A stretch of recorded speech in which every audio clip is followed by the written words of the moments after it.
Kara! Anong nangyayari sa'yo, mahal? Kara! Naririnig mo ba ako? Tay! Si Kara! Anselmo! Hindi ko na kaya! Kara! Tay! Tulong po! Patawad, Anselmo. Pero hindi ko nahabol yung umaaligin na uwak. Hayaan na ho ninyo yun. Si Kara po. Ano po bang nangyayari sa kanya? Tumitirik ang mga mata niya. Tapos nagliliyad siya na parang napapaso. Kagaya ng sinabi ko kanina, kinukulam si Kara. Kulam? Sino naman? Diyos ko, napakalakas ng kulam na ito, Anselmo. Kara! Napakalakas. Hindi ko makita mukha ng gumagawa sa akin ito. Anselmo, mag-ingat ka. Ikaw. Mari Karanak, isara mo ang mga bintana at pinto. Napakalakas naman ang kapangyarihang itim na yan.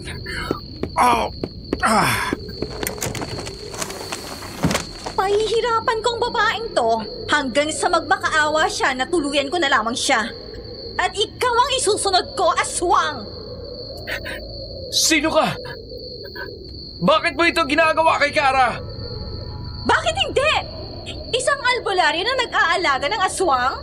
Isang malaking kalapastanganan. Samantalang ang mga katulad ko, gumagawa ng mabuti pero tinatawag na bruha? At ikaw, paano payapa ka nakakapamuhay, ha? Kung ako ang kailangan mo, pues, akong harapin mo. Tigilan mo si Kara! Bakit? Anong gagawin mo kapag tinuluyan kong babaeng to ngayon, ha? Tigilan mo siya!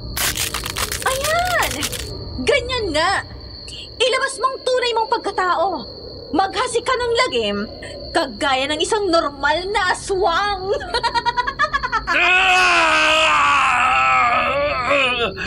Anselmo! Maghunos dili ka!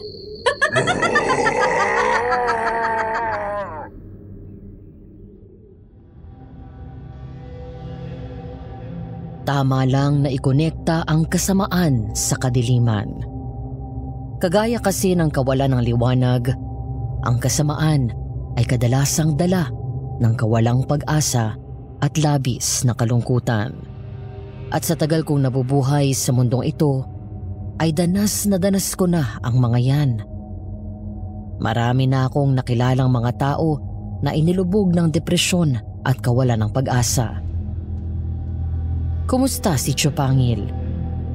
Ako uli ito, si Anselmo, ang aswang na minsang nagbahagi na ng kwento sa inyo. Nakakatuwa dahil pinamagatan ninyo yung malupit na hasyendera sa Negros. Tamang-tama para kay Felicidad. Marami akong nakitang positibong komento at natuwa ako, kaya naman pinili ko na magpadala muli ng isa pa sa aking mga karanasan. Doon pala sa nagkomento na nais akong makita, mas mabuti pang wag na lang. Pinili ko ng manahimik at ayoko na ng iba pang usapan tungkol sa aking pagkatao. Kaya naman pakinggan na lamang ninyo ang kwento kong ito. Ang isa sa mga karanasan ko na hinding-hindi ko malilimutan. Ang kwento kung saan ay talagang nalagay sa panganib ang buhay ko at ng aking minamahal na si Kara.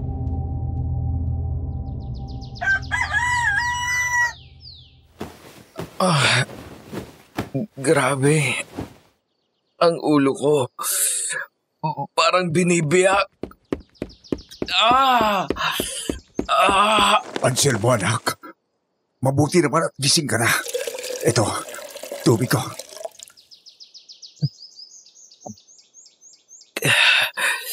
Salamat, tay. Ano na ang nangyari? Si Kara po. Ano nangyari sa kanya? Nasaan siya, Tay? Uminahon ka, anak. Nasa kwarto na siya at nagpapahinga na. Ano nangyari kagabi, Tay? Naging aswang ba ako? Wala akong maalala. Ang tanging naalala ko lang ay nagsimulang mag-init ang aking pakiramdam. Sumigaw ako pagtapos ay... Oo. Naging aswang ka kagabi. Ang totoo, buong akala ko ay katapusan na rin namin. Sinugod mo ako at dinamba. Ang braso ninyo, Tay. Ako bang may gawa niyan, ha? Hindi mo yun sinasadya, Anselmo. Isa pa, mababaw lang naman ang sugat na yan. Pero ano pong ginawa ninyo? Paano po ninyo ako naibalik sa pagiging normal? Hindi ako. Kung hindi si Kara. Oo. Pero, nang mga sandaling yon, Nagawa niyang labanan ang mangkukulam na kumukontrol sa kanya. Tingnan mo ang paligid. Parang dinaanan ng bagyo, hindi ba? Yan ang naiwan sa naging labanan nila ng kapangyarihan. Nanaig si Kara at bago siya nawala ng malay, ay nagawa kanyang ibalik sa pagiging tao. Kara! Maaring dahil sa labis sa pagmamahal niya sa iyo, kaya niya yun nagawa. Nakakabilib talaga siya. Mahal na mahal ka niya, anak. Pero Tay, sino naman ang maaaring gumawa nito kay Kara? Kung ako ang habol ng hayop na yon, bakit hindi ako kinumpronta niya? Bakit kailangan niyang magdamay ng mga inosente?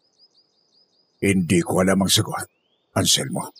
Pero hindi maaring hayaan na lamang natin si Kara na ganyan. Mamaya ay lalakad ako papunta doon sa bundok. Naalala mo si Berting? Yung kaibigan ninyong ermitanyo? Oo, siya lamang malalapitan ko tungkol sa bagay na ito. Ipagpaumanhin mo na hindi ako ganong kalakas para harapin ang pagpapahirap sa kasintahan mo, Anselmo. Wala ako yung dapat ihingi ng tawad, Tay. Ako rin ay gagawin ko ang lahat. Mahanap lamang ang gumawa nito kay Kara. Pero mag-iingat ka. Sa wari ko ay tuso ang dumadali sa kanya ngayon. Anselmo! Anselmo! Tay, si Kara. Sandali lang! Pupunta na ako dyan! Kara? Anselmo, mahal. Ayos ka lang ba? Oo. Salamat sa'yo. Ikaw, anong nararamdaman mo? Mas magaan kaysa kahapon. Pero narito pa rin ang presensya niya. Sa tingin ko, siya yung tipo ng mangkukulam na mahina ang kapangyarihan sa umaga. Susubukan kong labanan ang orasyon niya mamaya. Medyo nangihina pa kasi ako. Huwag mo munang pilitin. Oo nga, Kara. Magpahinga ka muna. Maghahanda muna ako ng agahan. Anselmo, dito ka muna at samahan mo si Kara. Alam kong hindi mo na kayang matiis ang amoy ng bawang. Ipapahanda ko rin kay Maricar ang sariwang dugo ng manok para sa iyo. Salamat, Tay, pero... Kung sasabihin mo na naman na nagiging pabigat ka rito ay itigil mo na. Alam mo na rin naman ang magiging sagot ko. Opo, pasensya na.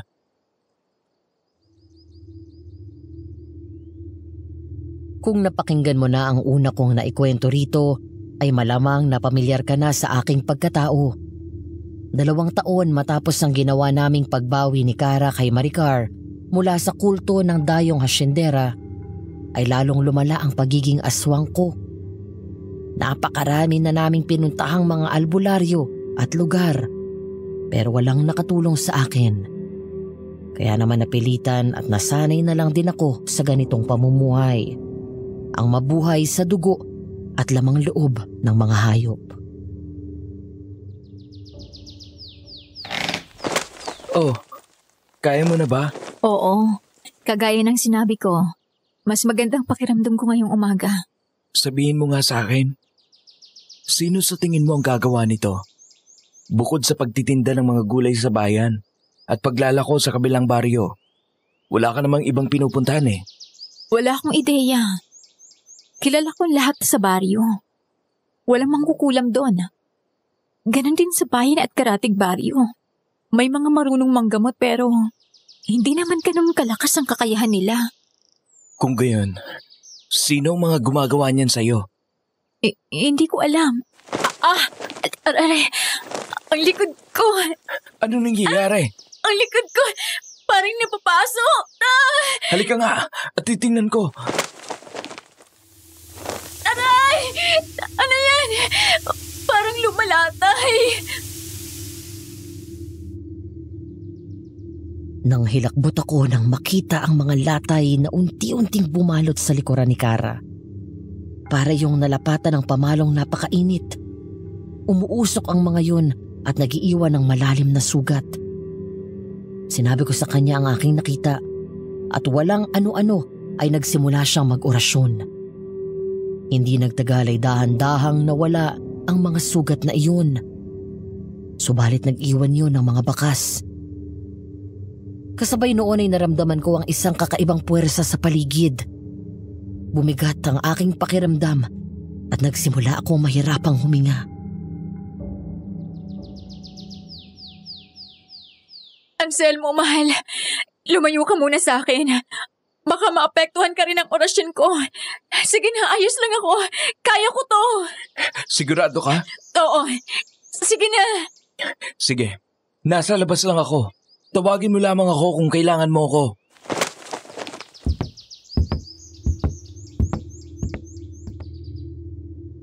Dali-dali akong lumabas ng kwarto. Ayoko man ay parang may mga tinig doon at puwersa na itinataboy ako palabas. Umupo ako sa may sulok. May distansya sa kwarto kung saan naroon si Kara at sa kusina kung saan abala si tatay sa pagluluto.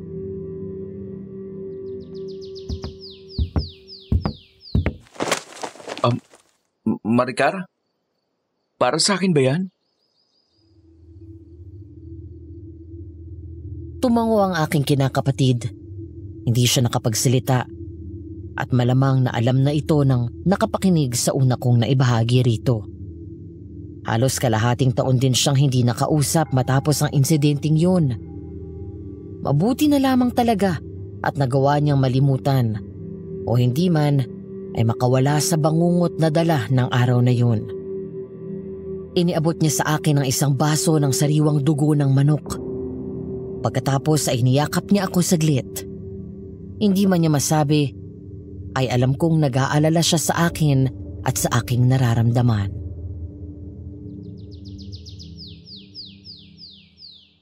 Salamat, Maricar. Huwag ka mag-alala. Ayos lang ang Kuya Anselmo mo. Maricar, halika na muna at magtimpla ka na ng kape. Patapos na ang niluluto ko para makakain ka na. Oh, tawag ka na ni tatay. Puntahan mo na bago atakihin ng alta presyon yun.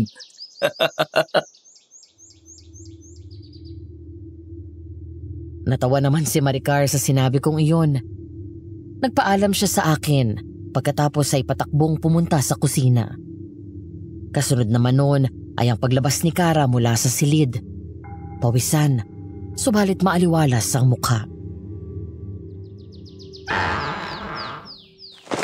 Kara, anong nangyari? Nagawa ko siyang paalisin. Pero pansamantala lamang ito, Anselmo.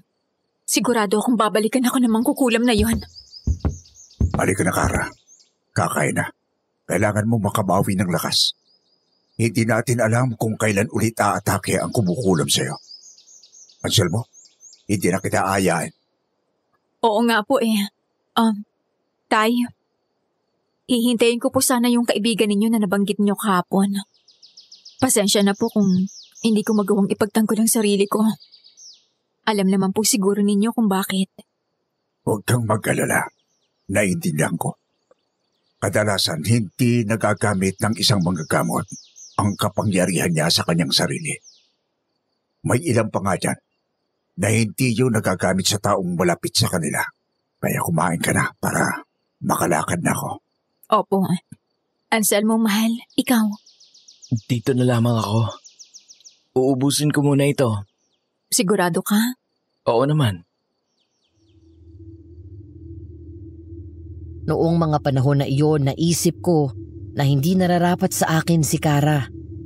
Naisip ko noon na kung hindi siya nanirahan sa lugar namin, ay hindi niya daranasin ang mga dinanas niya noon. Maalwal sana siyang namumuhay sa bayan at inaabot ang kanyang mga pangarap.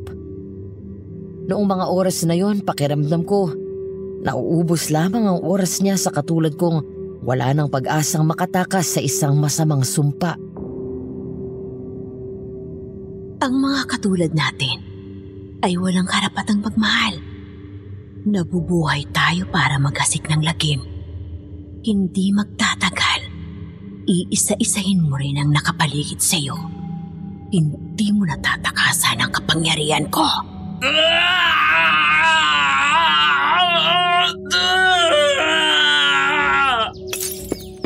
Anselmo, ano nangyari? Si Elena! Narinig ko muli ang boses ni Elena. Ha? Imposible yan. Sigurado ako na itawid ko na siya sa mundo ng mga patay. At hindi siya basta-basta makakabalik rito.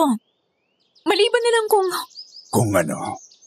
kung may tumawag sa kanya. Malakas ang kutob ko na may kinalaman din ang kumukulam sa akin.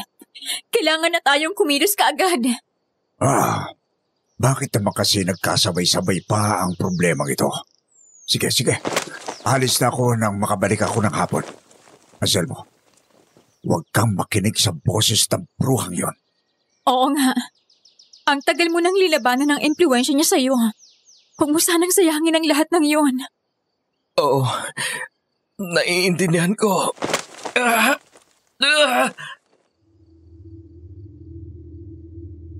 Pero ng mga oras na yon, pakiramdam ko ay katabi ko si Elena.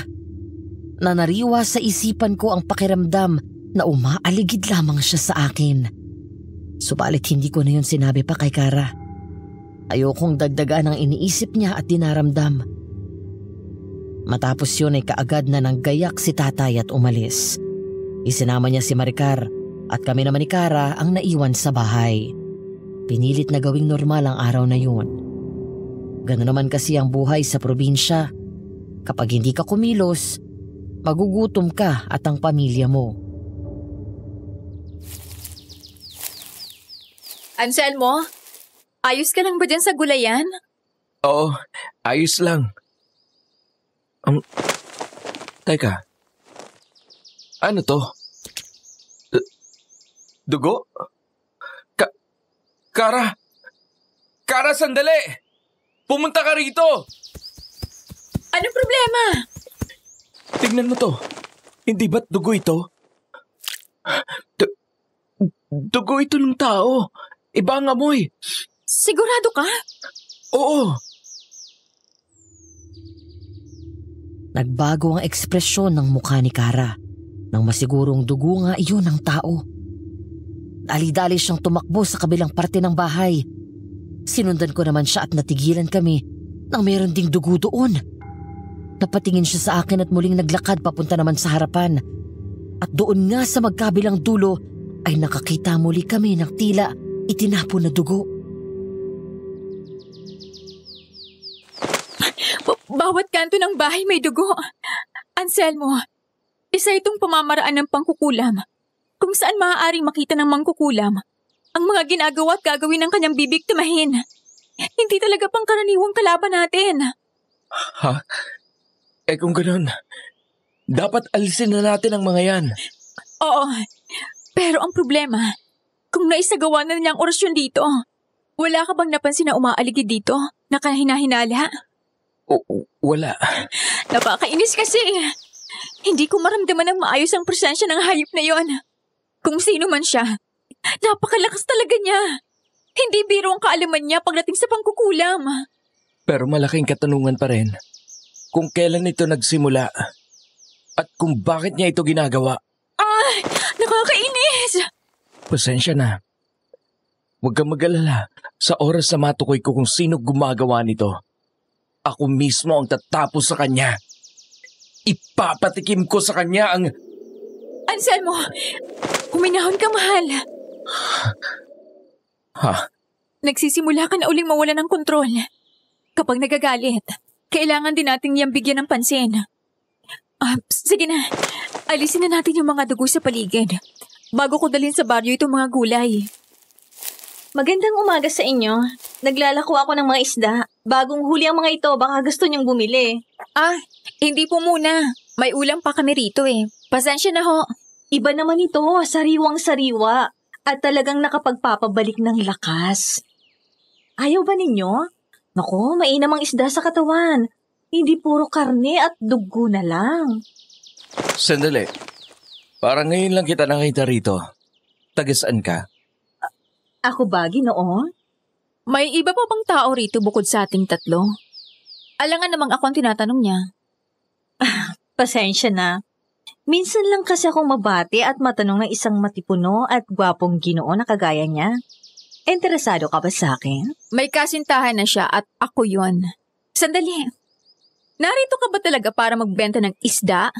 Parang ibang isda ang ibinibenta mo eh. Pasensya na. Akala ko nanay ka niya. Ba't iniinsulto mo ba ako? Kung ganyan lang din ang ipapakita mo ay umalis ka na. Marami kaming iniisip at inaalala. Napakasungit mo naman. Akala mo kagandahan. Ano? Kara, mahal. Tama na yan. Binibini, ang mabuti pa ay umalis ka na. Sige na, hindi kami bibili. Sige, Ginoo. Pero babalik ako. Babalikan kita. Matapos buhati ng balde na dala, ay naglakad na papalayo sa amin ang babae. Sa tingin ko ay nasa 30 taong gulang na ang babaeng yun.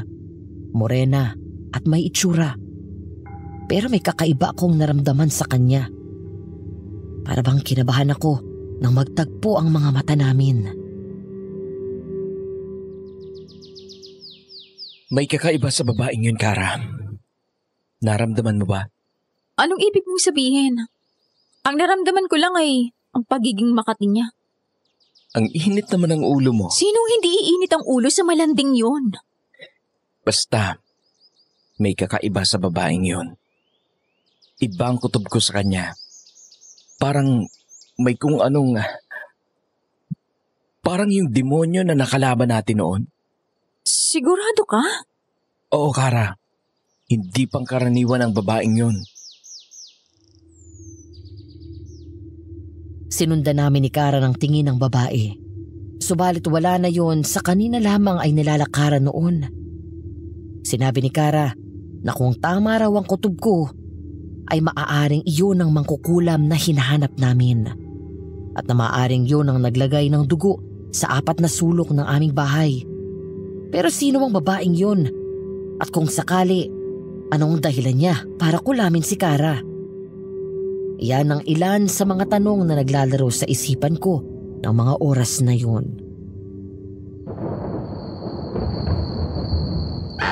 Anselmo? Kara? Narito na kami. Nasaan kayo? Tay! Naroon po si Kara sa likod, nagsasampay. Katatapos lang din kasi naming maglaba. Wala bang nangyaring kakaiba di... Aswang! Aswang ang isang yan! Alam namin. Huminahong ka. Pero, paano at bakit ba aswang? Sino naman pong isang yan? Parang hindi pinapakain ah. Hindi ko alam kung normal yung pagkaputla niya o dala ng takot sa akin. At saka hindi man lang ba ninyo siya sinabihan bago dinala rito? Ito si Hernan, anak ni Berting. 2 taon na palang nabayapa ang kaibigan kong yon. Hindi ko man lang alam. Kaya nahuli na rin kami dahil dumaan ako sa sementeryo. Ibig sabihin, siya ang tutulong sa atin. Itong lalaking ito. Ganun na nga. Hindi naman sa minamaliit kong kakayahan niya, Tay. Pero halos kaedad lang namin siya ni Anselmo. Baka hindi pa sapat ang kaalaman niya at kakayahan para... Isang babaylan. Anak ako ng manggagamot. Subalit hindi ako isang babaylan. Ang lahi mo, ang ninuno mo, kapangyarihan ng isang babaylan. Subalit, nababalot ng itim na enerhiya ang buong pagkatao. Maaaring dahil yon sa aswang na... hindi. Kinukulam ka. Hindi ba? Ayon sa mga taga roon, hindi raw hamak na mas mahusay pa si Hernan kaysa kay Berting. At ito raw ang nagmana ng lahat ng kaalaman at kakayahan ng Ermitang Union. Ang totoo, hindi ko alam na may anak pala ang lokong yon. At nakita naman ninyo, nalaman niya kaagad na aswang si Anselmo at nakulam ka, Kara. Wala pa akong sinabi sa kanya. Kung ganun, aswang ka talaga? Kung yun talagang tawag mo sa mga katulad ko. Oo. Pero, papaanong ang isang aswang at isang babaylan ay nagsama ng ganito sa iisang bubong? Hernan, dinala kita rito para alamin kung sino ang kumukulam kay Kara. Sinabi mo na nakulam siya. At tama ka. Kagabi bumusis na ang gumawa noon sa kanya. At nagbanta sa amin. Bumusis sa katawan ng isa na nagtataglay ng aura ng isang babaylan? Imposible yan. Hindi ko sinasabing hindi siya tatabla ng kulam, pero para bumusis ang kumulam sa kanya. Pero yun ang totoong nangyari. At kaninang umaga, nagkaroon siya ng mga latay sa likuran. Hindi. Bakit? Anong problema? Ang ganitong uri ng mangkukulam. Ang ganitong uri ng mangkukulam ang kinatatakutan ko. At isa na nakipagtipan sa isang masamang elemento, umaaring demonyo. Demonyo na naman? Pambihira. Hindi pa naman tayo sigurado. Mangkadyo, ihandaan ninyo ang malinis na tubig at kandila. Sisimulan ko na ang pagtatawas para malaman natin kung sino ang gumagawa nito sa kanya. Nagtawas na ako kahapon nung nakaramdam ako ng kakaiba. Pero wala akong nakita. Bueno, ibahin mo ako. Sige, ikwento ninyo sa akin ang lahat na nangyari. Magmula ng magsimula yan hanggang sa bago kami dumating. Detalyado naming isinalaysay ni Kara kay Hernan ang mga nangyari at nanlaki ang mga mata niya nang marinig ang tungkol sa nakita naming mga itinapon na dugo sa 4 na kanto ng aming bahay. Itinanong niya kung tuyo na ba yun nang makita namin. Sinabi kong basa pa at para bang nabunutan siya ng tinik sa lalamunan nang marinig iyon. Dahil kung tuyo na raw yun nang makita namin, ay baka mahirapan na kami na malabanan ng mangkukulam. Kung tuluyang natuyo ang dugong inilagay niya sa mga lugar na sinabi ninyo, ibig sabihin, nagtagumpay siya. Nagawing parang altar ang bahay na ito. At kagaya ng sinabi ni Kara, malalaman niya ang ikinikilos ninyo. Alam kong hindi na bago ang tanong na ito. Pero may ideya pa kayo kung sino ang gumagawa nito? Wala. Wala kaming kaaway. 2 taon na nakalilipas. Noong mapalayas namin ang malupit na asyendero sa baryo. Pero kung siyang may gawa nito, bakit ngayon lang? At saka nawala naman siya. Hindi ko alam kung buhay pa ba yun o patay na. Naintindihan ko. Sige, simulan natin ang pagtatawas para malinawan tayo sa mga nangyayari. Mangkadyo, pakisara lang ng bintana at pinto. At kahit anong mangyari, walang tatakbo palabas. Nagkakaintindihan ba tayo? Isinara nila Tatay at Maricar ang bahay. Subalit bago yun ay may naramdaman akong kakaibang enerhiya mula sa labas. Tumayo ako at sumilip muna. Subalit wala naman akong nakita, kaya naman binaliwala ko na yun. Pinaupo ni Hernan si Kara sa tapat ng palangganitang puno ng malinis na tubig. Ipinatong niya ang kanyang mga kamay sa balikat ni Kara at pagkatapos ay dinasalan niya ang kandilang puti na kanyang gagamitin. May mga sinabi siyang hindi ko naintindihan na biglang nagpainit sa aking pakiramdam. Unti-unting nagdilim ang aking paningin at nagsimula akong pagpawisan. Tay, itali ninyo ako sa upuan. Bakit? Pakiramdam ko, may lalabas sa akin na hindi ko mapipigilan. Mas maigi yun, Mangkadyo. Talagang maapektuhan at maapektuhan siya ng mga orasyon na gagamitin ko. Mas maigi ng sigurado. Kumontra pa si Tatay, pero wala rin siyang nagawa nang magpumilit ako. Kumuha siya ng lubid at kagaya ng ginagawa niya kapag inaatake ako, ay tinali niya ako doon ng ubod ng higpit. At hindi nagtagal ay nagsimula na nga sa pagtatawa si Hernan. Tinadtad niya ang inorasyonan na kandila at inilagay iyon sa isang kutsara. Inunaw niya yun sa kandilang sinindihan at nang matunaw ng tuluyan ay ipinuhos iyon sa tubig. At kitang-kita ko mula sa aking kinaupuan kung paanong nanlaki ang mga mata ni Kara. Anong nakikita ninyo, Kara? Isa itong malakas na engkantong itim. Sandali. Hindi pa ako tapos. Huwag muna kayong maingay. Babae. Isang babae. Magandang babae. Matangos ang ilong. Isda. Meron siyang dalang mga isda. Ano to?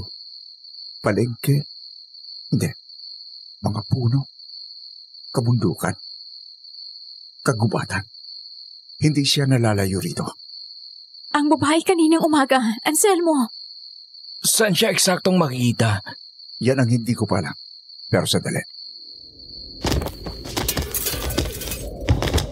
Tumigil ka! Hindi niyo ako mahanap. Papatayin kitang albularyo ka! Hernan, Maricar, dito ka lang sa tabi ng kuya mo. Kara, magtigil ka. Huwag mong hayaang makontrol ka niya. Papatayin kitang albularyo ka! Isasama kita sa babaeng to! Hindi mo akong papatay. Alam mo ang sasapitin mo oras na patayin mo ako. Akala mo ba matatakot mo ako, ha? Hindi niyo ako kaya! Wala akong kinatatakutan. Hindi niyo ako mauto. Mapapasakin ang aswang at magiging makapangyarihan ako! Bitiwan mo siya! Huwag kang mag-alala dahil pagkatapos nito ay isusunod kita! Kara, tumigil ka! Labanan mo siya!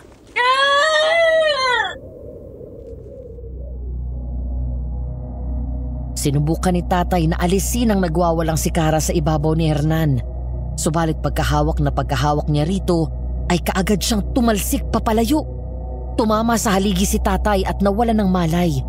Si Maricar naman ay wala nang tigil sa pag-iyak sa aking tabi. Hindi pwedeng ganito! Kailangang may gawin ako! Gamit ang aking lakas ay pinili kong makawala sa pagkakatali sa akin. Napatingin ako kay Hernan at nagsisimula na siyang mangitim nang dahil sa pagkakasakal sa kanya habang ang mangkukulam ay walang humpay sa paghalakhak sa ibabaw niya. Gusto ko siyang iligtas pero napakahigpit ng pagkakatali sa akin ni tatay. Tumayo ako, bitbit ang upuan na nakakabit pa rin sa aking katawan nang biglang lumuwag iyon sa pagkakatali. At pagtingin ko sa likod ay nakita ko si Maricar na hawak ang isang kutsilyo. Tumango siya sa akin at pagkatapos noon ay walang pag-aalinlangang lumusob ako sa mangkukulam. Uminit ang pakiramdam ko at pakiwari ko ay lumakas ang buong katawan ko. Hinawakan ko ang mga braso ni Kara at buong lakas kong inalis ang kamay niya sa leeg ni Hernan. Ganyan nga! Ilabas mo ang tunay mong katauhan. Ipakita mo sa akin ang tunay mong kapangyarihan para naman may ideya ako sa kukunin ko. Kung gayon, ang pagkaswang ko palang nais mo. Oo, kapag napasakin ang kapangyarihan mo at napagsama ko ito ng aking pangkukulam, ay wala nang makapipigil sa akin! Kung ito ang habol mo, kunin mo na! Huwag mo nang idamay pa si Kara! Hindi! Kailangan ko rin kunin ang babaeng to! Kailangan ko siya para... Tigil! Nasasaktan ako! Ay, ka! Pinahirapan mo ako! Nasilip ko na si San Pedro. Pero sinabi ko sa iyo, hindi ba? Hindi mo ako mapapatay! Gamit ang isang puting lubid ay pinaghahampas ni Hernan ang katawan ni Kara. Nabitawan ko ito at napaluhod ito ng nakadipa. Nagpatuloy si Hernan sa pagampas at bawat hagupit noon Talagang napapahiyaw sa sakit ang mangkukulam. Pinigilan ko si Hernan sa pag-aalalang si Kara na ang sinasaktan niya. Subalit sigurado di umano siya na ang mangkukulam ang nagdurusa sa kanyang ginagawa. Hanggang sa tuluyan ang bumagsak si Kara sa sahig at nawala na ng presensya ng mangkukulam doon. Kara! Huwag kang mag-alala. Nawalan lang siya ng malay. Dalhin mo na siya sa iyong silid. Pero paano kung bumalik yung mangkukulam? Hindi yun basta-basta makababalik. Malamang, puro latay ang katawan noon ngayon. Sige na, ako nang bahala kay Mang Kadyo. Pagkatapos ay mag-uurasyon ako sa buong bahay para sa proteksyon natin ngayong gabi. Salamat, Hernan. Huwag ka muna magpasalamat. Wala pa tayong natatapos. Kaagad kong binuhat si Kara at dinala sa silid namin. Inubad ko ang kanyang damit dahil nabasa iyon ng tubig at ganoon din ang kanyang pawis. Subalit habang pinalitan ko ang damit niya, ay biglang sumakit ang aking ulo. Patayin mo na siya, Anselmo. Kung hindi mo siya papatayin, hindi ka makakalaban ng maayos. Papayag ka ba na makuha na lamang ng mangkukulam na yon ang kapangyarihan mo? Tumigil ka!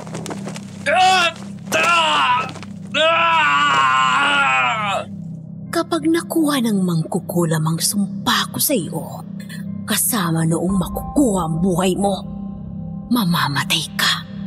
Hindi ba't yun ang dahilan kung bakit hindi mo ako iniwan noon kahit alam mo may kakaiba sa akin? Hindi yan totoo! Tumigil ka! Tingnan mo ang liig niya. Hindi ba't ang sarap kagatin? Siguradong napakasarap ng dugo na nananalaytay sa kanya. Sariwa at punong-puno ng kapangyarihan. Lalakas ka at matatalo mo ang mangkukulam. Kaya ano pang hinihintay mo, Anselmo? Patayin mo ang babaeng yan! Tandang-tanda ko pa ang mga sandaling iyon. Gising ang diwa ko noon at masasabi kong nakakapag-isip ako ng tama.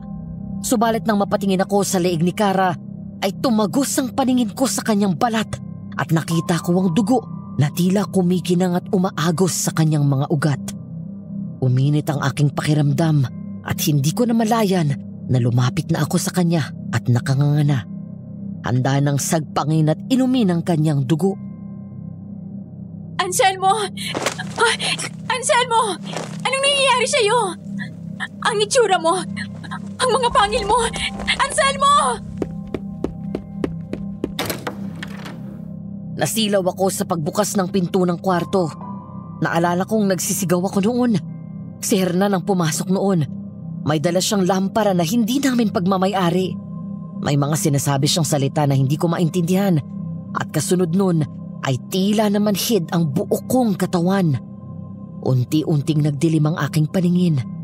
At hindi nagtagal ay nawalan ako ng malay.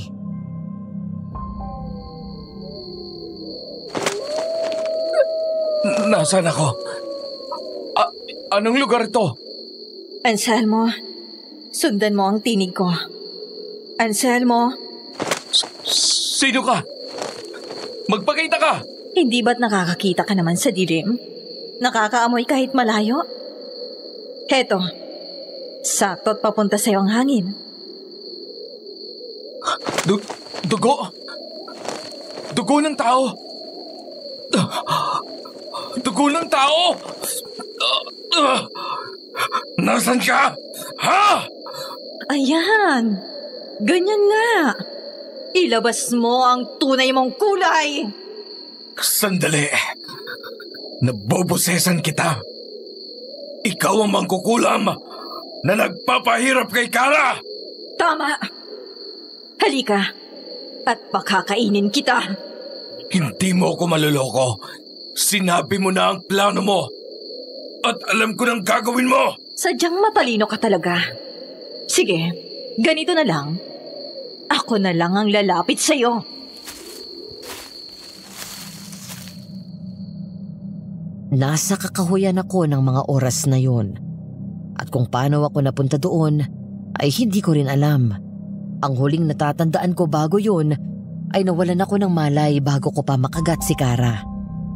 Mula sa kadiliman ng lugar na yun ay may natanaw akong liwanag. Kasabay noon ay ang tunog na parang may hinihila. Hindi nagtagal, lumaki ng lumaki ang liwanag na yun at tumambad sa akin ang babaeng naglalako ng isda.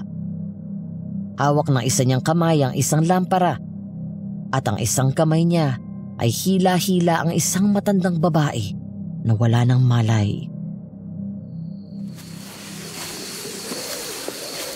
Ikaw, sinasabi ko na nga ba? Sinasabi ko na nga ba? At merong kakaiba sa'yo? Pansin kong hindi pa talaga ganun kalakas ang pagiging aswang mo. Dahil kung sakali, baka noong umagang dumalaw ako sa inyo, nalapa mo na ako. Hindi ako kumakain ng tao. At yon ang dahilan kung bakit mahina ka. Makinig ka sa akin, Anselmo. Kailangan ko ang kapangyarihan mo. Pero makukuha ko lamang yon kung magagamit mo ito ng buo. Nagpapatawa ka ba? Akala mo ba ay bibigay ko ito sa'yo? Hangal! Nagkakamali ka! Ilang taon kong itinago ito para maprotektahan ang mga mahal ko sa buhay. At ang ibang tao laban sa akin. Kaya kahit anong gawin mo, hindi mo makukuha ang sumpa sa akin! Bayani! Bakit? Sa tingin mo? Hanggang kailan mo makokontrol ang pagiging aswang mo? Lalo na't nagbalik na ang kaluluwa ng taong nagbigay niyan sa'yo. Kalokohan! Totoo! Ako ang nagpabalik kay Elena sa mundong to. Hindi guni-guni lamang ang naririnig mo. Si Elena talaga yon. Ngayon, Anselmo, sagutin mo ako. Hanggang kailan mo makokontrol ang pagiging aswang mo?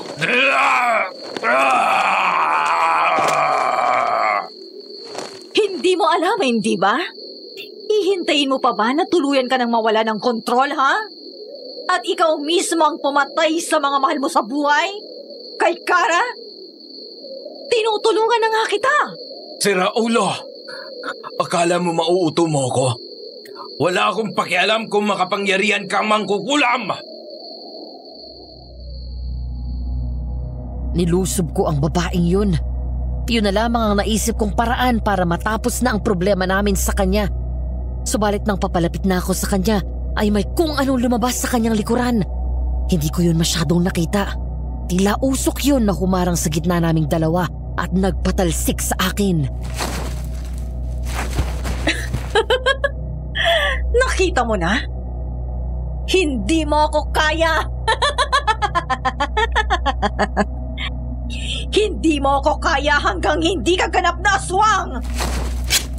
Ito, regalo ko sa iyo. Naway masiyahan ka sa matandang yan. Hiniwaan ko na para sa iyo. Sisipsipin mo na lang. Magkita tayong muli sa kabilugan ng buwan. Huwag mo palang kalimutan ang pangalan ko. Ako si Mira. Sandali! Aktong hahabulin ko na siya nang mawala siya sa kadiliman.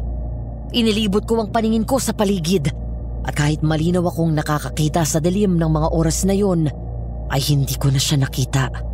Maging ang puwersa niya ay hindi ko na naramdaman.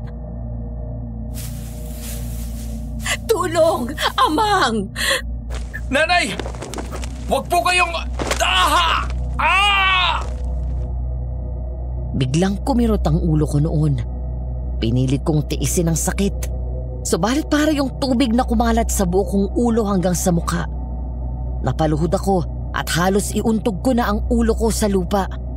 At pagkatapos ay nasamyo ko ang mabangong amoy ng dugo. Kumabog ang dibdib ko. At bago ko pa nalaman ay nasa ibabaw na ako ng matanda na nagsisigaw at nag-iiyak sa pagmamakaawa. Pakiusap! Huwag! Matanda na ako! May mga apo ko umaasa sa akin! Pakiusap!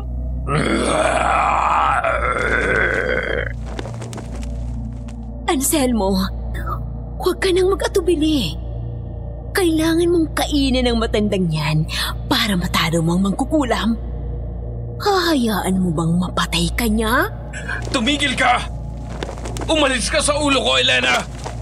Ginagamit ka lang niya! Gusto niya maging ganap na aswang ako para makuha niya ang sumpa! Pero kung magiging ganap na aswang ka, matatalo mo siya, Anselmo. Ang sumpang iniwan ko sa iyo ay hindi basta sumpa lamang ng mga aswang. Galing pa yan sa mga dayuhan, ipinasapasa. At habang ipinapasa, ay lumalakas. Tigil! Hindi ako makikinig sa iyo, demonyo ka! Totoong hindi kita itinuring na tama noon. Pero iba na ngayon. Ayaw kong makuha ng mangkukulam na yon ang sumpa na iniwan ko sa iyo, Anselmo. Nagkamali siya na ibinalik niya ako rito. Gulong-gulo ang isipan ko ng mga oras na yon. Lalong sumakit ang aking ulo at natumba ko sa labis ng sakit noon.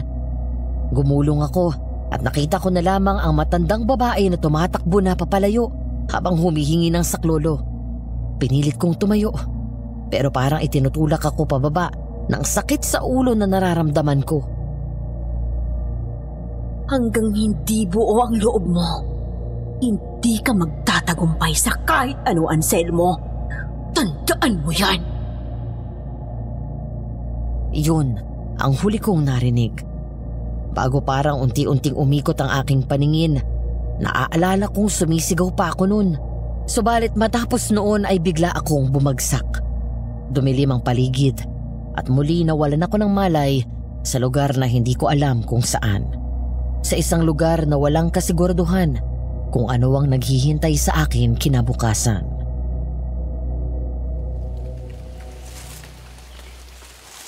Paparating ng kasintahan mo. Gumising ka na, Anselmo. Anselmo! Mahal, narito ka ba? Magparamdam ka naman. Anselmo, anak! Nasaan ka? Dito na ang sinasabi ng tawas. Narito na siya sa paligid, panigurado. Pero, hindi pa niya tayo aatakihin. Maganda na lang kaya kayo ng pangontra para sigurado. Wag mong balakin na dampian ng asin unang lubid mo si Anselmo. Dahil kung hindi, ako ang makakalaban mo. Pero nakita naman ninyo yung bangkay ng matandang babae sa paanan ng bundok. Hayop ba ang may gawa noon? Paano kung Hindi yun kagagawa ni Anselmo. Pero Kara, hindi natin maaaring alisin ang posibilidad na... Teka, may narinig ako. Doon, may kumakalos ko sa banda doon. Tara, pero Hernan, binabalaan kita. Huwag mong sasaktan si Anselmo. Oo na. Nang marinig ko ang boses ni Elena ay naidilat ko ang aking mga mata. Makulimlim at maulan. Masakit ang aking buong katawan. Hinayaan kong nakahiga ang aking katawan nang marinig ko ang papalapit na boses ni Kara. Pinilit kong tumayo, subalit natumba ako. Kaya naman gumapang na lamang ako papunta sa direksyon ng boses ng aking pinakamamahal.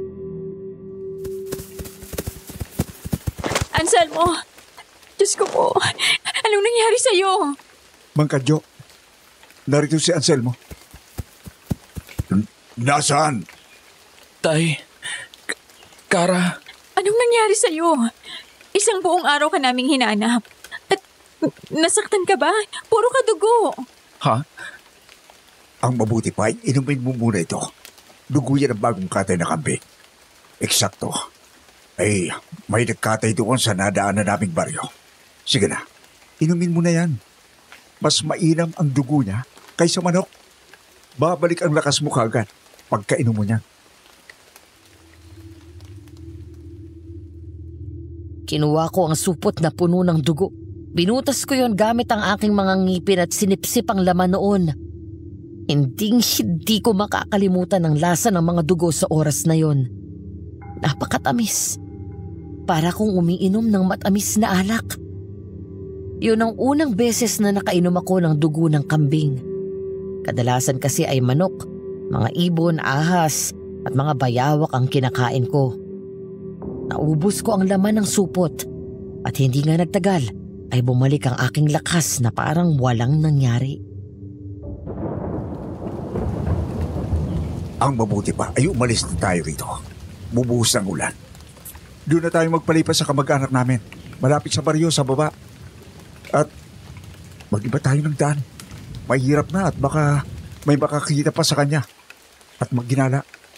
Teka, bakit? Anong problema kung may makakita sa akin? Duguan ang mukha at ang mga braso mo. At sa ibaba ng bundok, may patay ng matandang babae. May tapyas ang liig at ubos ang dugo. Ha? Ano? Matandang babae? Hindi! Hindi! Anselmo, mahal. Huminahon ka. Ano bang nangyari? Nakita mo bang matandang yon? Meron siyang laslas sa mga braso. Sa pagkakatanda ko, meron. Bakit? Nung mong sabihin, Hindi! Hindi! Hindi! Hindi! Dala ng babae mangkukulam ang matandang yun dito. Ginamit niyang pain. Gusto niyang kainin ko yon para maging ganap na akong aswang. ano? Sandali lang. Huminahon muna tayo. Nagsimula nang lumakas ang ulan. Tayo na. Mamaya na tayo mag-usap. Sige na, Hernan. Susundan ka namin.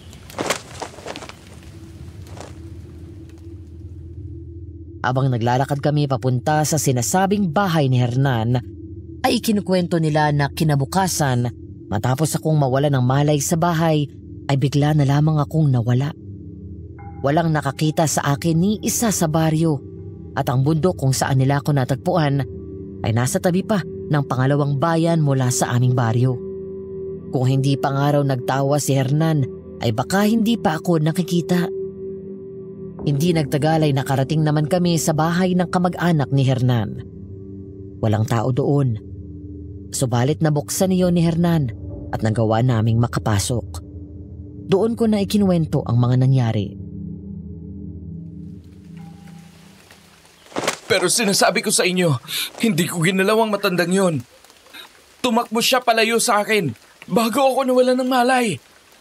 Pero paano mo maipaliliwanag sa amin ang dugo sa mukha at braso mo? Hernan, tumigil ka na. Pero Kara, nakita mo rin ang sinapit ng babae yun, di ba? At kung hindi ako pumasok sa kwarto ninyo ng gabing yon, malamang na... Sinabi ko nang tumigil ka na. Oo, aswang si Anselmo. Pero hindi siya kagaya ng ibang mga aswang. Pinipilit niyang kontrolin ang sarili niya. Nagkakamali ka. Nakukontrol niya ang pagiging aswang dahil nariyang ka. At ngayong gusto ko rin na patayin ang mangkukulam. At malamang, bukod sa sumpa ng aswang, gusto ring makuha ng mangkukulam na yon ang kapiraso ng kapangyarihan mo. Wala akong pakialam. Narito ka para tulungan kami. Hindi para manghimasok sa mga buhay namin. Pero, paano ko kayo tutulungan kung... Tama na. Magsitigil na kayo, Kara. Tama si Hernan. Hindi magtatagal. Hindi ko makukontrol ang pagnanasa kung ito sa laman at dugo ng tao. Lalo na't ngayong totoong nagbalik na si Elena. Kaya kong ibalik si Elena sa impyerno. Hindi yun problema. Oo. Dahil ang problema ay ako. Paano kung ako talaga ang pumatay sa matandang babaeng yon? Paano kung mamayang gabi ay maging aswang ako ng tuluyan at patayin ko kayong lahat? Hindi! Hindi ko yun papayagan. Nangako ako na mananatili ako sa tabi mo kahit anong mangyari. At nangako ako na hindi kita hayaang maging ganap na aswang, Anselmo. Pero kaya... Wala nang pero, Anselmo. Kung kailangan nating lumayo kina Tatay Kadyo at mamuhay sa bundok, tatanggapin ko. Anselmo, hindi ako aabot sa ganito na kasama ka para lang sumuko. Para isuko ka. Tama na. Masyado na kami kinikilig ni Mang Kadyo. Totoo yun. Hernan, hindi ako ang totoong kalaban dito. Ang mangkukulam. Gusto niyang kunin ang kapangyarihan ko. Maging immortal at manghasik ng lagim. Kailangan natin siyang matalo. Para makalaya na si Kara at para hindi niya matuloy ang balak niya. Nakawala na ako sa kulam niya, Anselmo. Magmula ng gabing nawala ka, hindi niya na ako nakontrol. Tumigil lang mga pag-atake niya sa akin. Nakagawa rin kami ng orasyon ni Hernan para hindi niya na ako magambala at maging ang bahay. Kung ganon, maaari rin ba kayong magtulong? Para mahanap natin ang kinalalagyan niya. Malakas ang kutob ko na narito lamang siya. Malapit dito. Yan din ang naisip ko. Kara, narinig ko mula kay Mang Kadyo na nagamit mo ang isang malakas sa kapangyarihan na tumulong noon kay Anselmo. Magagamit mo pa rin ba yon? Oo naman. Pero ano? Nang huli niya yung ginamit, ay labi siyang nanghina. Pero kung yun lamang ang paraan, gawin na natin ang matapos na ito. Sandali. Ako ang kailangan niya. At imposibleng nakikita niya o naririnig ang pinag-uusapan natin ngayon. Tama ba? Oo. Wala akong nararamdaman sa paligid. Ako rin. Hindi rin niya kami basta-basta malalapitan niya. May naisip ako. Sinabihan niya ako na balikan ko siya. Makikipagkita ako sa kanya. Pagkatapos, ay saka kayo lalabas para tulungan akong talunin siya. Pero yun ay kapag nasaan yung aswang ako. Nahihibang ka na ba, Anselmo? Nawawala ka na sa sarili kapag nagiging aswang ka na. Paano yung hindi mo na kami makilala at kami ang atakihin mo? May naisip na rin akong paraan. Hindi ko alam kung gagana ito pero wala na akong ibang pagpipilian. Ano yun? Si Elena. Pero Anselmo, ikaw na mismo nagsabi. Masama si Elena. Isa pa, alam ko yun dahil nararamdaman ko yun. Malapit na sa demonyong pwersa na bumabalot sa kanya. Pero alam ni Elena kung paano kukontrolin ang sumpa. Eksakto. Ngayong gabi, hayaan ninyo ako mag-isa. Kakausapin ko si Elena. Siguraduhin na lamang ninyo na hindi makakalapit ang mangkukulam na yun dito. Maliwanag? Pero Anselmo... Ako munang masusunod ngayon, Kara. Alam kong nag-aalala ka. Pero kapag hindi tayo sumugal ngayon, habang buhay tayong mag-aalala, o mas malala pa, mamamatay tayong lahat ngayong gabi. Naiintindihan ko, pero... Eto na lang ang tanging paraan, Kara. Hernan, sana ko maaaring manatili. Dito. Halika. Pero sigurado ka na ba rito? Alam kong wala akong karapatang manghimasok kagaya ng sinabi ni Kara. Pero...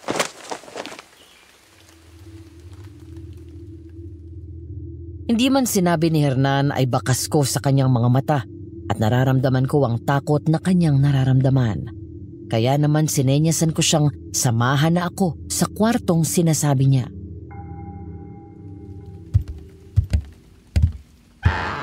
Sa'yo ako makikiusap. Kung sa oras na tuluyan na ako mawalan ng kontrol, gusto kong tapusin mo ako. Alam kong hindi ito magagawa ni Kara, kaya sa'yo ko na ibinibilin. Hindi ko na hinintay na sumagot si Hernan. Pumasok na ako sa silid at isinara ang pinto. Alam kong alam naman niya ang dapat na gawin kung sakali. Siya yung tipo ng tao na palaging pipiliin ng tama para sa nakararami. Naupo ako sa papag na naroon. Pumikit ako. At sa isipan ko ay tinawag ko si Elena. At hindi nga nagtagal ay sinagot niya ang pagtawag ko. At doon ko napagtanto na kung hindi siya ang magpupumalit pumasok sa isip ko, ay hindi sumasakit ang ulo ko. Elena! Alam kong nariyan ka! Nakakalungkot na hindi mo na ako natawag na ina. Hindi naman kita tunay na ina. At hindi mo ako itinuring na anak. Kung sa bagay, pero minahal kita at inalagaan. Malamang ay pinatay ka na rin ng mga taga-baryo. Mabuti nang inisip nila na binihag kita at pinagmalupitan. Tingnan mo at inalagaan ka nila. Ano? Huwag mong sabihin. Hindi ito ang oras para dyan. Alam ko kung bakit gusto mo akong makausap. Anselmo, kung gusto mong makontrol ang sumpa, kailangan mong ibigay ang sarili mo rito. Ikaw ba? Nawawala ka sa sarili mo noon kapag nagiging aswang ka? Hindi. At hindi yun ang ibig kong sabihin. Kailangan mong tanggapin na isa ka ng aswang. Sa isip at sa puso. Minsan ka nang nakatikim ng dugo ng tao. Ang totoo ay sapat na yun para mailabas ang kapangyarihan mo. Kung matatanggap mo na ito ng katauhan mo, hindi mo na kakailanganing mawala sa sarili para maging aswang. At hindi yun alam na mangkukulam na yun. Hindi rin niya alam na nakatikim ka na ng dugo ng tao. At huwag mong isipin na ikaw ang pumatay dun sa matanda. Dahil ang mangkukulam na yun ang mismong gumawa nun. Ano? Inialay niya ang dugo at buhay ng matandang yon sa nilalang na pinagkukuhanan niya ng kapangyarihan. Paano ko makakasigurong hindi mo ako niloloko, Elena? Walang ibang paraan kung hindi mo subukan. At wala ka namang pagpipilian kung hindi ang maniwala sa akin. Anselmo, totoong hindi kita itinuring na anak o ano paman. Pero ginawa ko yon para sa iyong kapakanan. Kilala mo akong malupit at malamang na hindi mo ito inaasahang marinig mula sa akin. Pero patawad sa lahat ng ginawa ko sa iyo. Pero bakit mo sa akin ipinasang sumpang ito? Kung hindi mo naman ito ginawa, ay wala sana akong problemang ganito. Dahil kung hindi ko yun ginawa, ay maaaring patay ka na noon pa man. Inanod ng baha ang kubo ninyo noon. Nagkataon na naroon ako. Lumubog ka na sa tubig at nawala na ng pulso. Naawa ako kaya pinili kong ipasa na sa iyo ang sumpa. Kahit alam ko na mahahati noon ang kapangyarihan ko.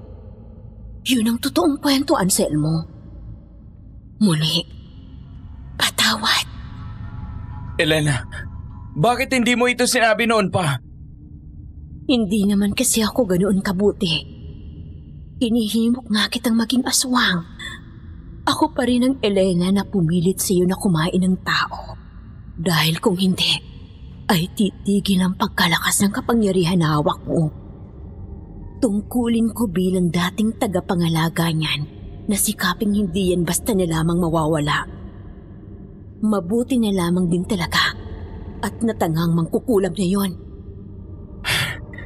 Matutulungan mo ba kami para matalo siya? Ano ba namang magagawa ng isang kaluluwang katulad ko, Anselmo? Sa laban ng haharapin ninyo, kayo lang ang makakalaban. Ang ingatan lang ninyo ay ang nagbabantay sa babaeng yon. Nagbabantay? Oo. Mag-iingat kayo sa nilalang na yon. Anselmo. Ano yun? Hindi ako masyadong sigurado. Pero sa tingin ko, naroon lang sa lugar kung saan ka nawala ng malay ang pinagtataguan ng babaeng yon. Doon ko mas naramdaman ang sarili ko. Kaya malamang, malapit doon ang altar na ginamit niya para maibalik ako rito. Isa pa, ang ginawa niyang ito sa akin ay isang malubhang kasalanan. Sigurado ng pagkapuksa ng kaluluwa niya sa oras na mamatay siya. Kung ganun, dapat na talaga siyang mapigilan. Elena, marami pa tayong pag-uusapan. Babalikan kita pagkatapos ng lahat ng ito. Wala na tayong dapat pag-usapan pa. Sapat na ang mga nalaman mo. Ngayon, simulan mo nang tanggapin ang pagiging aswang mo. Doon na naputol ang usapan naming iyon ni Elena. Sinubukan ko siyang tawagin muli. Subalit hindi na siya sumagot. Papalabas na ako ng kwarto nang biglang bumukas ang pinto noon at bumungad sa akin ang humahangos na si Hernan. Anong problema? nakita na namin ang pinagtataguan ng mangkukulam. Totoo ba? Oo. Pero mukhang naubos ang enerhiya ni Kara. Ang totoo ay nanghihina na rin ako ngayon. Halika. Ituturo ko sa'yo. Pamilyar si Hernan sa lugar. Iginuhit niya sa isang puting papel ang isang mapa at minarkahan niya ang lugar na hinihinala nilang naroon ang mangkukulam. Hindi man raw 100% ay siguradong nasa paligid lamang noon ang mangkukulam. Paano kayo nakakasiguro? Si Kara, may ginamit siyang orasyon. Nawalan siya ng malay at paggising niya, hingal na hingal siya. Tapos, ay sa kanya sinabi sa akin ang lugar kung saan niya nakita ang mangkukulam. Basta mayroong malaking puno ng balete at dito sa gawing ito lamang ng kabundukan may mga balete. Sige, ituro mong pinakamabilis na daan. Pupunta na ako ngayon doon. Pero pwede sigurong ipagpabukas na natin. Lubog na ang araw.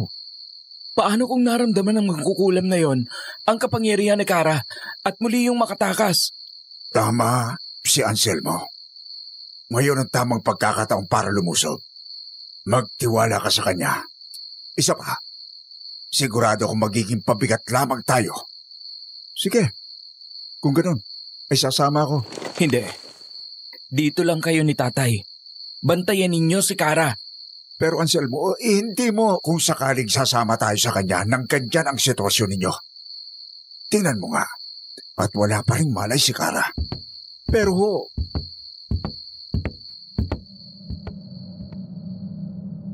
pagkasabing iyon ni tatay ay mabilis na akong lumabas sa bahay. Sumunod naman sa akin si Hernan para ituro ang pinakamabilis na daan.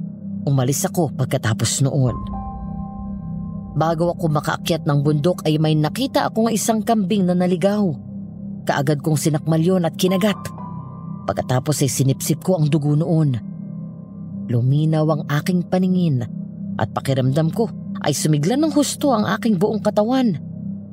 Nagpatuloy ako sa paglalakad hanggang sa makarating ako sa lugar na maraming puno ng balete. Masyado nang madilim doon dahil sa natatakpan na ng mga dahon ng puno ang kalangitan. Subalit kitang-kita ko pa rin ang paligid. Hindi nagtagal ay naramdaman ko ang kapangyarihan ni Mira. At ilang sandali pa, mula sa likuran ng isang malaking puno ay lumabas ang isang nagliliwanag na lampara. Mabuti na lamang at tumila ang ulan. Kumusta, Anselmo? Nagustuhan mo bang regalo ko? Huwag na tayong maglokohan, mangkukulam. Alam ko nang hindi ako ang pumatay sa matandang yon. Nagkamali ka sa pagpapabalik mo kay Elena. Oo, nakatulong siya para makumbinsi akong maging ganap na aswang. Pero hindi yun para sa'yo. Talaga ba? Wala naman akong magagawa kung ganun eh. Isa pa, wala nang magagawa ang isang patay laban sa akin. Siya wala, pero ako meron. Gusto mo ng kapangyarihan na ito, hindi ba? Kunin mo. Paghirapan mo.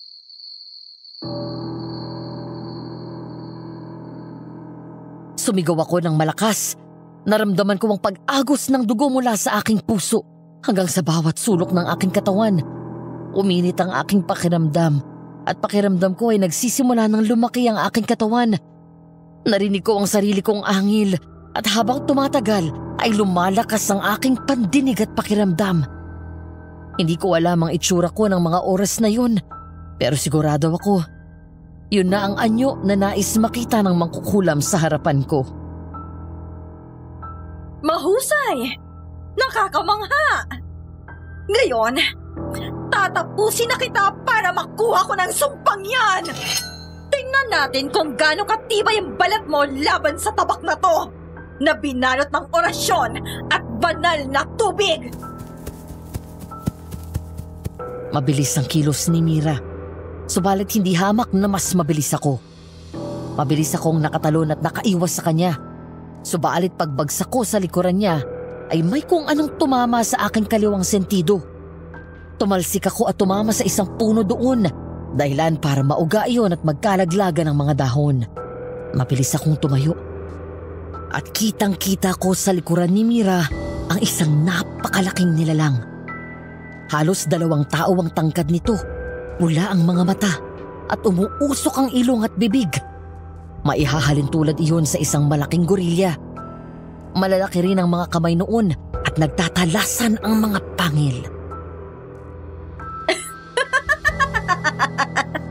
Bakit parang namutla ka?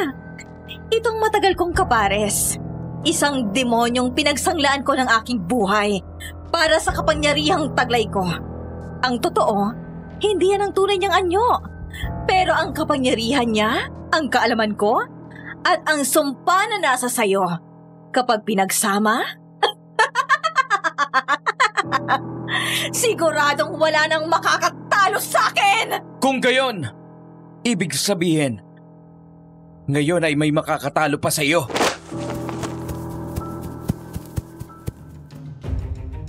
Sa paglusob ko ay inabangan ako ni Mira ng tabak. Nang malapit na ako, ay iwinasiwas niya yun. Nagawa kong makayuko. Umilag ako papunta sa kanan niya at hinarap naman ako ng demonyo sa kanyang likuran. Pero hindi ko yun inurungan. Tumalon ako at binigyan ko yun ng isang malakas na suntok sa mata. Subalit tumagos lamang ang kamao ko doon. At bago ako nakalapag sa lupa, nabigyan ako noon sa tagiliran. Dahilan para muli akong tumilapon at mamilipit sa sakit. Ang totoo ay ang kapangyarihan muna dapat ng kasintahan mong kukunin ko. Mas mapapadali kasi kung ang kapangyarihan ang babaylan mo ng aking makukuha. Pero ang hirap dahil nariyan ka. Sumama pa yung Hernan na yon. Kaya pagkatapos ko sa'yo, sila naman ang isusunod ko. Huwag mo nang idamay si Kara dito. Naiinis kasi ako sa kanya. Sa inyo, aswang at babaylan magkasama sa iisang bubong?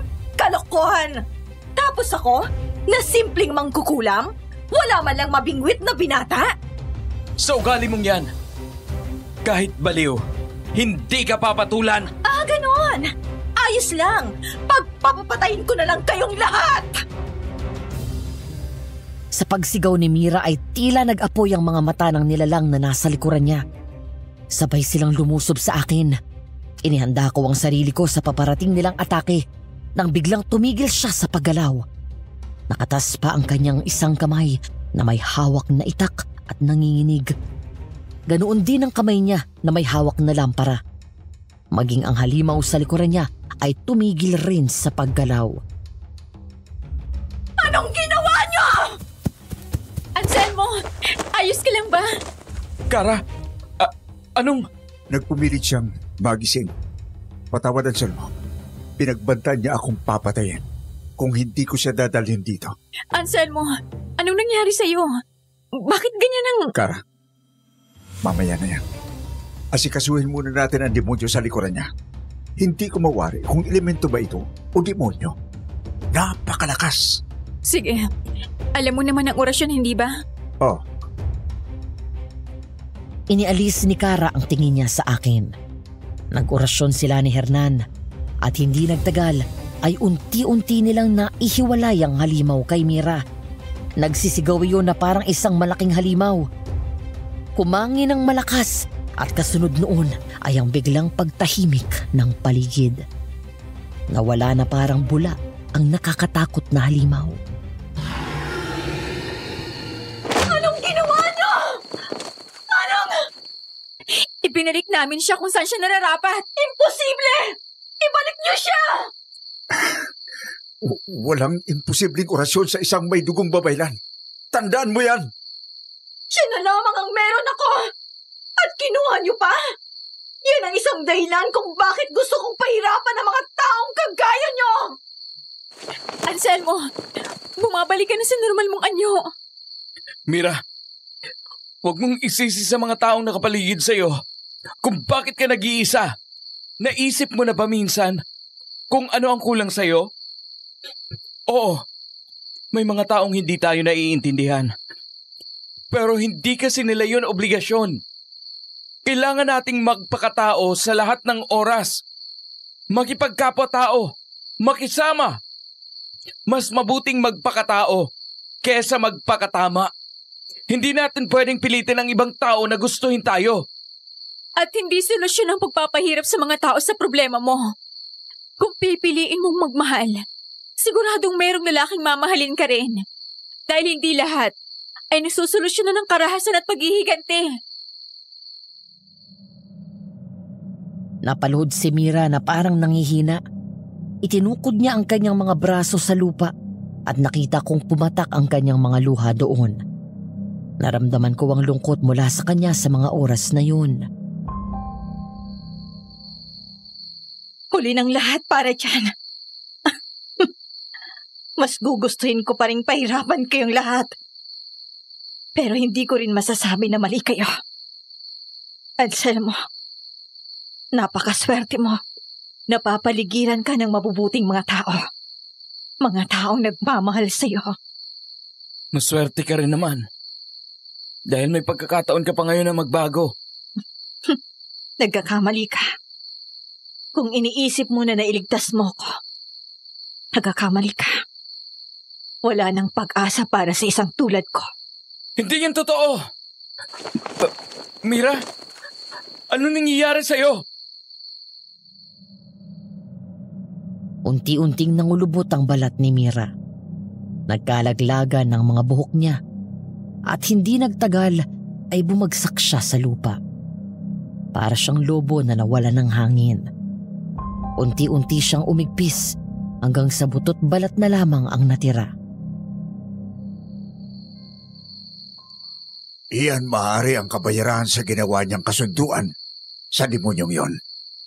Maaari rin na matagal na siyang buhay at ang demonyong yon ang tanging nagpapanatili ng kanyang lakas at kabataan. Sang-ayon ako doon. Anselmo, umiiyak ka ba? Iniiyakan mong babaeng yun?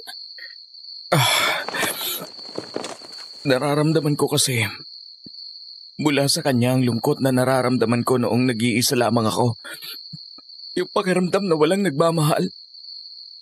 Alam kong mali ang ginawa niya at hindi natin alam kung ilang tao nang pinatay niya para ialay sa demonyong yon. Pero dala lang yun ang kalungkutan. Nang labis na kalungkutan. Ang mga demonyo talaga. Sinasamantala palaging kahinaan ng mga tao. Kaya naman, lagi tayong mag-iingat sa mga negatibong nararamdaman natin. At sana rin, hindi na tayo makatagpo pa ng kagaya ng babaeng ito. Mira ho ang pangalan niya. Mira. Napakagandang pangalan. Pero yun nga, sana ay hindi na tayo makatagpo pa ng kagaya niya. Dahil malakas ang kutob ko na nagkataon lang na natalo natin siya. Binuhat ko ang bangkay na yon ni Mira. Noong una ay nararamdaman ko pa ang presensya niya sa paligid. Subalit hindi nagtagal ay nawala na rin iyon. Nang makahanap ako ng malambot na lupa, ay naghukay ako doon gamit ang aking mga kamay at bato. At inilibing ko doon ang bangkay ng babaeng iyon. Inalayan namin siya ng dasal bago kami bumalik sa bahay ng kamag-anak ni Hernan. Anong nararamdaman mo? Wala namang kakaiba, mahal. Ang totoo, pakiramdam ko ay mas malakas ako kaysa noon. Hindi ka nawala sa sarili mo noong nag-anyo kang ganon? Hindi. Sabi ni Elena, noong nag-usap kami, kailangan ko lang tanggapin na isa na akong aswang ng buong puso at isip. At yun ang ginawa ko. Ayos ba sa'yo yun?